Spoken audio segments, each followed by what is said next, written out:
What is up, Impact Nation? Welcome to another episode of the Anthem of Impact Wrestling Show. Today is a I'll Book It episode for people that might be new to this, because this is actually only the second time I've done this. I just take a topic and I kind of, for a lack of a better term, fantasy book the situation. There's no real guidelines to it. I just kind of basically spitball ideas and kind of tell how I would handle a certain situation. And just kind of as like a disclaimer here up front, in no way is this like some of these other YouTubers type, fantasy booking type shows. I am not saying I'm going to book it better. I'm not saying that my way is the better way. It's just some different type of content to put up here on my channel, and just letting me be creative and have fun with it and start discussions and, get people's reactions of what they, if they liked my idea, if they didn't like my idea, and stuff like that. But first off, before we get into this, go ahead, everybody, hit that subscribe button if you haven't yet. Hit the notification button, and please go follow me on Twitter at Anthem of Impact. So now today, I decided I'm going to try to tackle the Reformation of Decay. Obviously, Decay is kind of one of those special groups, one of the hidden gems that have been around in Impact Wrestling for a while. I think people are kind of ready for Decay to kind of come back together. Initially, I do feel like the breakup was needed. Because now it's kind of, and definitely now, like it's shown what Rosemary can really do by herself. And it has made her such a huge star. I don't think she'd be as, I think within Impact she'd still be fairly big and fairly beloved and all that stuff. I just don't know if she was still just kind of one of the many inside Decay, if globally and amongst the whole internet wrestling community, if she would be as held as as in high regard as she was, if she were still in Decay, just kind of as like the role that she was in with that.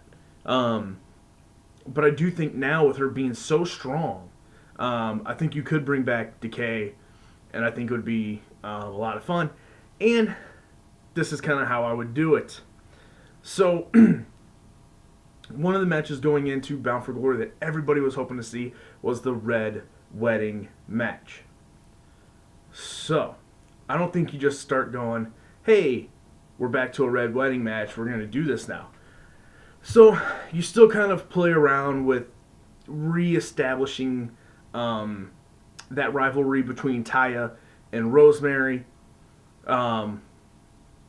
which would lead us to Redemption. And at Redemption, they have a Red Wedding match. Now, initially, everybody had assumed Red Wedding was going to be a First Blood match, which I'm totally for, but I feel like a First Blood match should probably be maybe the end of the feud, so I'm going to hold off on the Red Wedding being a First Blood. Now,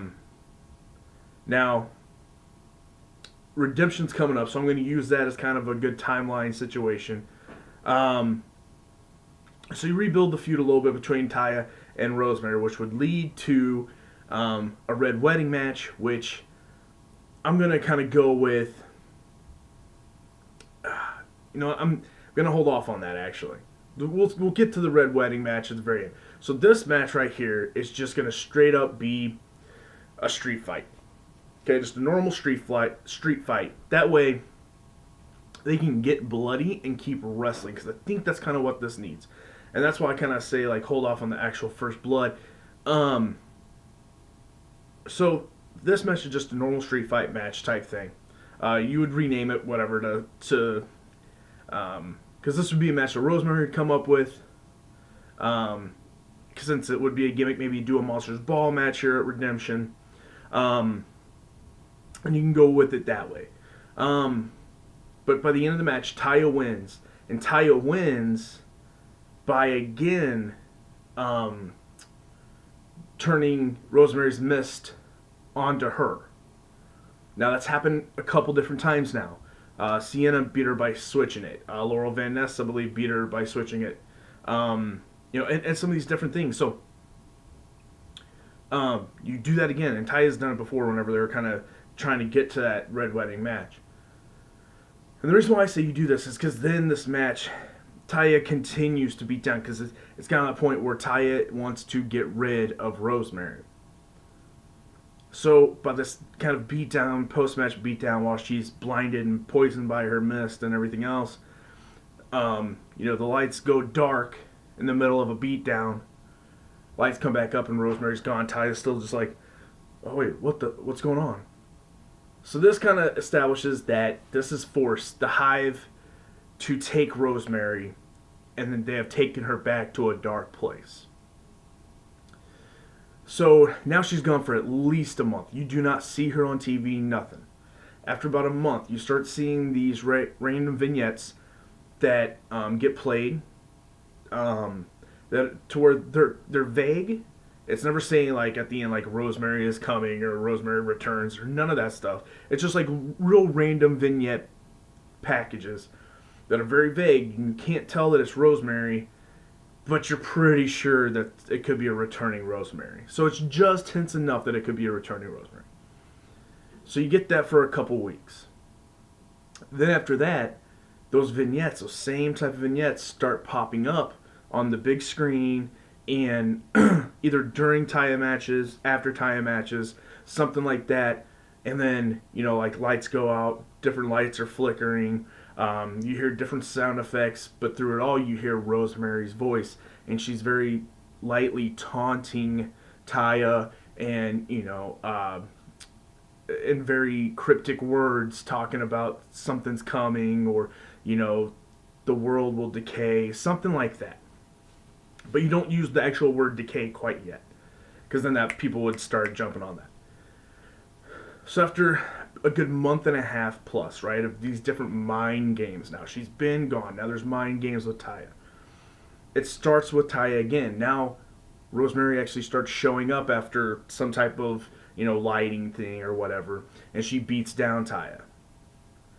And then she, then after a couple weeks of that, it moves on to where now she's just beating up all knockouts.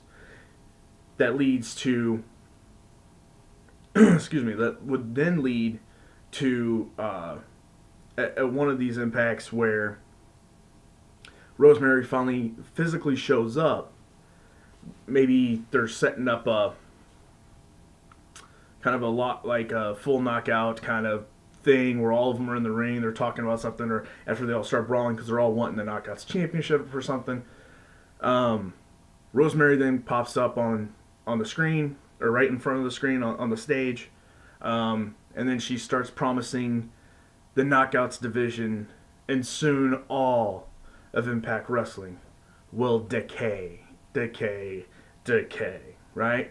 Now everybody's going, oh my God, are they coming back, right? So now everybody's super excited. We're going into Slammiversary. Throughout the show on Slammiversary, the knockouts are getting knocked out, right? And different stuff. Different wrestlers now are getting put out, right? A lot of people are just going nuts and nuts and nuts. Then the World Heavyweight Championship match happens. Or the Knockouts Championship happens during the day. And then that's whenever, and we'll say it's Taya versus Allie for the Knockouts Championship. Doesn't matter who wins as of right now for the bigger picture of just Decay coming back. After the match, again, a bunch of, mind game type stuff, lights flickering, sound effects, different stuff. Lights go out, come back on. Both girls are out, laying in their own pool of blood, which is obviously fake blood. Don't really need to cut them off for this. It's just going to be, movie blood, if you will. And Rosemary holding up the title by herself in the middle of the ring between the two. So everybody's like, oh my God. Then we go to the main event. And again, at this time, I haven't really been talking about who the main event would be. But let's just go with, whoever. It doesn't matter. It's the Men's World Heavyweight Championship match. And the end of the night, again, the same sound effects, everything else. Uh, and the lights come back on, and again, the two men are knocked out. This time, in the middle of the ring, it's Rosemary, Crazy Steve, and Jimmy Havoc. Now, this is kind of where it goes a little odd because everybody's thinking, okay, well, that's not a very, scary group, but it would be awesome to see Crazy Steve back. I think Jimmy Havoc fits in perfect. They did that one angle at one time whenever they're over in the UK. Like Jimmy Havoc and Rosemary had history and all that stuff. So now you got Jimmy Havoc, who's a great indie wrestler. It'd be good to have him in the fold in Impact Wrestling. He fits that Decay thing and all this stuff. So now it ends at the end of the night, and everybody's kind of going, man, this is, what's going on with Impact Wrestling now that Decay's around. Now we go to the next night on Impact Wrestling, and Rosemary, and the whole show starts off with Rosemary and Decay in the middle of the ring, and she promises that this is not the end of Impact Wrestling decaying. They have not even begun to decay. She goes, and it will not be, we will not be finishing our wreaking havoc on Impact Wrestling until we get our family back, and our family is whole. So that's whenever she calls out Abyss. And of course, Abyss has kind of gone back to Joseph being Joseph Park as he kind of goes back and forth. So then Joseph Park comes out and is like, no, he cannot come back. I will not let him come back. And he goes back and forth. But at this point, Chandler Park starts walking out, and Chandler Park's trying to talk, Joseph into just going to the back and forgetting about it. And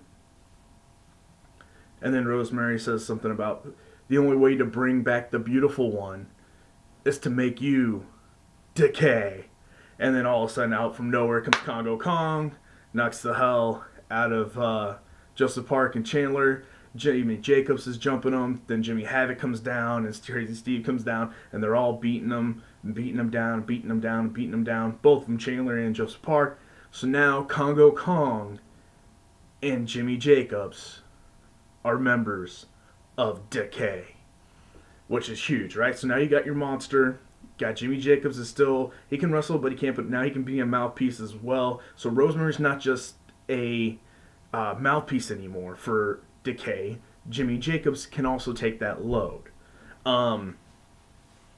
Plus, he kind of fits in there too. Like, he can kind of be like the James Mitchell of the group, right? So like, he's very sadistic and sinister, but he's not really going to wrestle too much. He might every once in a while, but he can get physical since he is the former wrestler, or current wrestler, because he still does wrestle on the indies, and stuff like that. So now this group's really starting to get big, right? And again, I'm not huge on like these big, huge factions that like, but I think it's kind of time that nobody's really done like this monster thing in a long time, except for since like Faces of Fear. Which even then, they're kind of like, or not Faces of Fear, gosh. The Dungeon of Doom. Gosh, I don't know, Faces of Fear was Ming and Barbarian. The Dungeon of Doom, way back in the day. They were kind of like this, like, gothic, supernatural monster group that was going after, like, Hulk Hogan and stuff. So, none of that's really been done for a while. And I think it's kind of time for Impact to kind of take that on.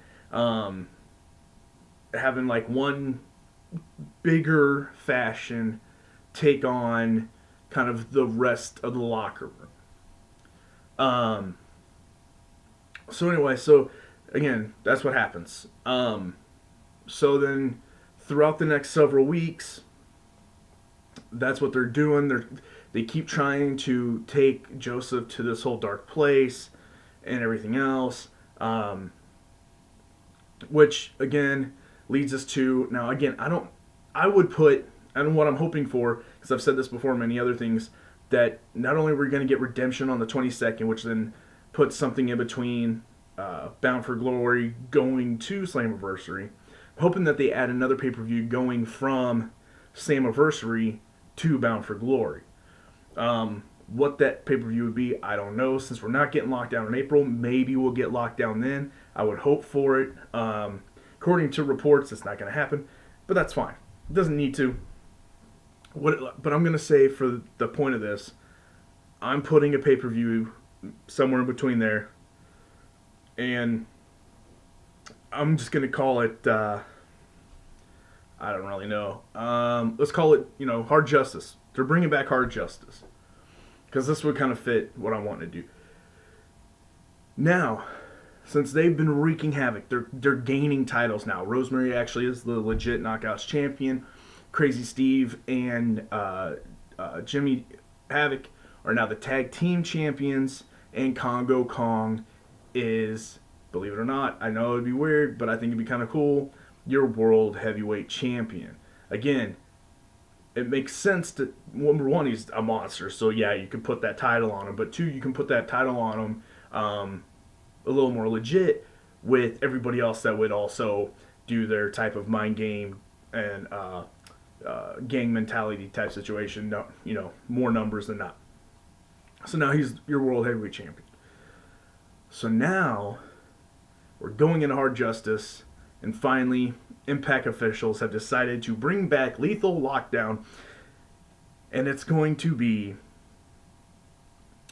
Decay versus Impact. And the Impact team consists of Brian Cage, Chandler Park, Joseph Park, trying to think of the whole roster here, Eddie Edwards. Yeah, we'll go 4-on-4, so there's your 4. And then the other 4 would be, oh, you know what? Screw it, we could go 5th. And then Taya. So there's your 5. You got Rosemary, Jimmy, Steve, and Congo Kong, right? So you got 5-on-5. Go back and forth. Everybody's thinking it's going to be Abyss that returns, that could turn on Decay, and building up to it, you start to tease that maybe even tease that Joseph turns into Abyss for a night, maybe even on the Go Home show. So now everybody's really thinking, oh well, there we go, Abyss is going to turn on Team Impact, and that's what's starting to divide Team Impact going into that too, because they're questioning Joseph Park if he can control the monster inside. And Joseph, of course, keeps saying, no, it's fine. To the point where Joseph Park is the last person in the match. Joseph Park comes out as Abyss, and everybody's going, oh my god, it is. And here comes Abyss. He's coming down. Decay is back. Decay is finally whole. Decay is together. The hive is whole. And he comes in, and the first thing he does whenever he walks in, everybody's kind of stopping and looking at him. And out of nowhere, with Janice, Chandler Park nails Abyss right in the stomach. And Chandler Park now helps Decay beat Impact. And Chandler Park is the one that makes Decay whole. So there is the total reformation of Decay, and it happens at this next pay-per-view. Now, I could probably go on and talk about more about how you would then book Decay going forward, like to Bound for Glory and stuff. But I don't really want to do that. I was just specifically wanting to talk about my idea of what the new Decay could be, because you can't just bring the same people back. I think that never works. Sometimes it does for a good short run of nostalgia stuff, but you can never recapture all of a sudden like the same stuff. So I think you need to change it up a little bit, and especially with, I do say you should bring back Crazy Steve. I was always a big fan of him. I think it'd be really cool. So you still have the nostalgia part of Crazy Steve, Rosemary, you have that connection, and then you bring in a guy that fits that like a glove, and that is Jimmy Havoc. Then you got Congo Kong, who's that new monster, right? Jimmy Jacobs fits because he's that zombie princess. And then the reason why I throw in Chandler Park is because they're clearly going somewhere with that, to where he's almost taking on the same kind of story, I think, as Joseph Park, having this like two different personalities, and one of them being very sadistic. So this is what would bring it out. And Joseph Park is always the one holding Chandler down, saying, you shouldn't be doing this, you shouldn't be wrestling, blah, blah, blah. He finally turns on him because Rosemary gets into his head, because unlike Joseph, Chandler loves his more sadistic side, his monster within. And he finally gives in, and now he's a new monster. And then, again, you can have Congo Kong, you can have Chandler Park at that point in time, kind of be the main, world heavyweight champion guy in that group. Because Congo Kong, I wouldn't probably keep him in Decay the whole time. The reason why I say this is because I think, especially with Jimmy Jacobs being his mouthpiece, he could stick with Decay for a while, and then eventually he moves on or he breaks himself away because they find themselves, better and higher than than what Decay is.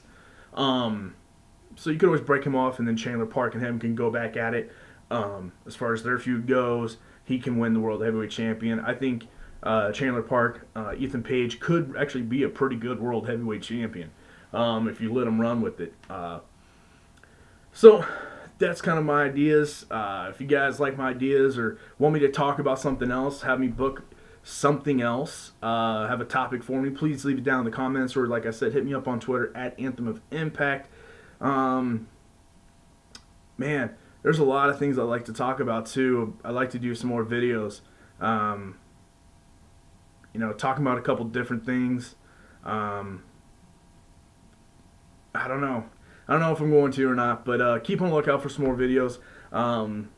That's why you should hit that notification button, so then you can always be notified whenever a new video of mine pops up, because I don't really have a schedule as far as when I put up videos, outside of I always try to do Friday evenings for my Impact reviews. Everything else that I do, it's just kind of random videos, so hit that notification button. You'll always know whenever a video of mine has popped up. But like I said, let me know down in the comments what you guys think. If you guys have some more topics for me, let me know. But until next time, Impact Nation, peace.